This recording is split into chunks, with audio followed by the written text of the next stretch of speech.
Дайгдын үйлчлэгээ гэж юу вэ? Дайгдын үйлчлэгээ нь өдөр бүр нэг чиглэлд явдаг жолооч нарыг холбож тээврийн хэрэгслийн суудлын ашиглалтыг нэмэгдүүлэх зорилготой үйлчлэгээ юм а. Дайгдын үйлчлэгээнд хэрхэн явах вэ? UbiCab Driver application ашигладаг жолооч та аппликейшны баруун дээр байрлах түлхүүр товчон дээрээ дараад дайгдын үйлчлэгээний баруун талын товчонд дарж шарангатай бодуулж идэвхжүүлнэ.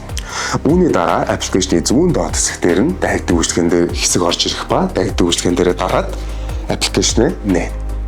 Нэг товчлууд дээр дарснаар дайгдын үйлчлэгээний эхлэх хэсэг, очих хаяг, цаг болон хүн гэсэн 3 хэсэг гарч ирэх бөгөөд жолооч та өөрийн эхлэх хэсгээ хаанаас сонгоно гэдгээ эхний хэсгээр оруулна. За би эхний хэсгийг UbiCab-ын төв офс дээр оруулчихъя. За тэгээд өргөжлүүлэх товчон дээрээ дарснаар дараагийн очих хаяг гэсэн хэсгийг оруулна.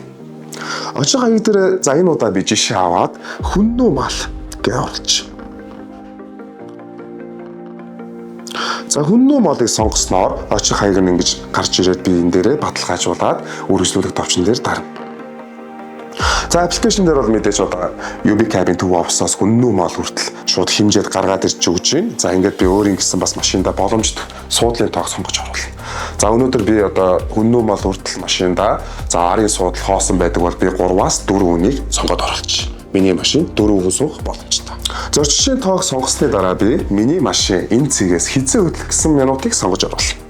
За эндээс болохоор 15-аас 60 минут гэсэн сонголт байна. За би энэ UbiCab-ийн офсын гадаанаас 30 минутын дараа хүннүү малын зүг хөдөлцгөөе. За ингээд би бүх мэдээллийг баталгаажууллаа. Үүний дараа би аялал үүсгэхтэрээ дарна. За би сая дайгдын үйлчлэгээний аяллыг амжилттай үүсгэлээ. Тэгэхээр яг миний үүсгэсэн чиглэлд явах боломжтой хэрэглэгчийн дуудлага над дээр орж ирэх юм аа.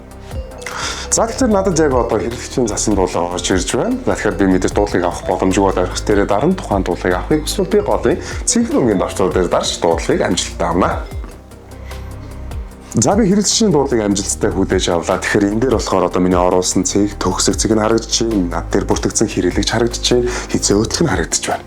Хэрэг хэрэглэгч миний машинд хурж ирээ суучих юм бол би зорчиж бүртгэх дээр даран хэрэглэгчийн өгсөн кодыг хэлж оруулна. Тухайн код зүг бол хэрэглэгчийн төлөв нь суусан төлөвтэй болж өөрчлөгдөнө.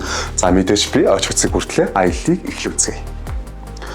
Доор байгаа шар өнгийн довчлуурыг баруун тал руу тултлан гүйлгээд аялал амжилттай эхэлж байгаа маа. Хэрэглэгч жолоочийн үүсгэсэн чиглэлд аль ч хэсгээр нь буух боломжтой. Жишээ нь хэрэглэгч аяллын дундуур одоо заавал миний оруулсан төгсөх цэг дээр биш дунд хэсгээр буугаар бол аяллын дундуур төлбөрөө төлчих бүрэн боломжтой. Жишээ нь миний аппликейшн дээр харагдаж буй тухайн хэрэглэгч купе эсвэл бэлнэр гэсэн хоёр төрөл харагдаж байна. Тухайн хэрэглэгч магадгүй төлбөрөө бэлнэр өгсөн тохиолдолд би аваад баталгаажуулсан гэсэн нь ногоонгийн давчруу дээр дарж аяллыг дуусгана.